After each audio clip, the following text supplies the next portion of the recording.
बिस्मिल्लाहिर्रहमानिर्रहीम। नाज़रीन, अल्लामा इकबाल ने फरमाया था, काफिर है तो तलवार पे करता है भरोसा, मोमिन है तो बेतेग भी लड़ता है सिपाही। अब पिछले दिनों से आप भी सोशल मीडिया पे भी देख रहे हैं, न्यूज़ पे भी देख रहे हैं, और इंटरनेशनल मीडिया ने भी इस चीज़ को रिपोर्ट किया है कि फ़लस्तीन में एक क़यामत सुगरा का मंजर बरपा है। वहाँ पे हर वक्त इसराइली जो गोलियाँ हैं उनकी घनघनाहट सुनाई देती है और मुसलमानों के लिए जीना दोबर हुआ है। ये इसकी वजह क्या है?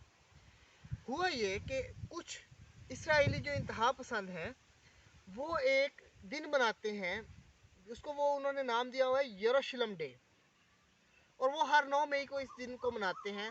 और इस 9 मई के दिन में वो इस तरह से उनका प्रोसेस होता है कि वो कहते हैं कि बैतुल मक़सद को हम इसराइल का हिस्सा बनाएंगे, ये इसराइल का है, ये हमारा है, यहूदियों का है, ये इसराइल का हिस्सा बनकर रहेगा। और फिर वो मुसलमानों की आबादियों में आते हैं, उन्हें तंग करते हैं, ज़ोदो कौम का निशाना भी बनाते हैं। अब ये जो पिछली दफ़ा हुआ है, अब ये सोचने वाली बात है, ये जो पिछला हमला है ये हुआ क्यों, इसके पीछे रीज़न्स क्या थे? इसके पीछे रीज़न्स ये थी कि 27वीं की शब मुसलमान जो थे वो हस्बे मामूल अपनी इबादत में मसरूफ़ थे। जब इसराइली जो फ़ौजें हैं वो आईं, उन्होंने उन पर शेलिंग शुरू की और उन निहत्ते फ़लस्तीनियों पे उन्होंने इस कदर जुल्म तशद्दुद किया कि उन्हें भी उसका जवाब देना पड़ा। उन्होंने उसका जवाब क्या दे सकते थे? उनके पास जो पानी की बोतलें थी, उन्होंने उनसे मुकाबला किया, कुछ पत्थर थे उनके पास, उनसे मुकाबला किया। और इस चीज़ को इंटरनेशनल मीडिया ने भी बड़ा हाईलाइट करके उठाया इस दफ़ा, लोकल मीडिया ने भी और इंटरनेशनल मीडिया ने भी। और यहाँ पे एक चीज़ और कि अभी भी वहाँ पे हालात बहुत कशीदा हैं।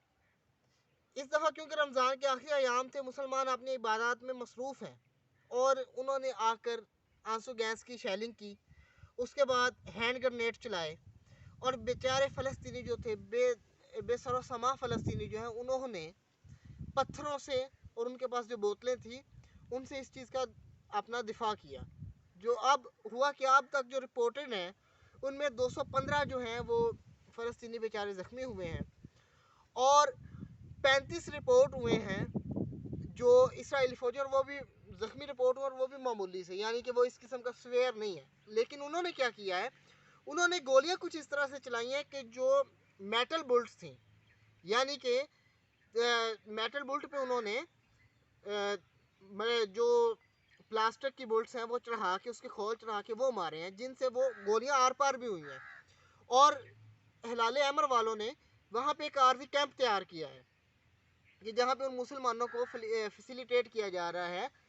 और ये बात याद रखिएगा, जुल्म जब हद से बढ़ता है तो मिट जाता है।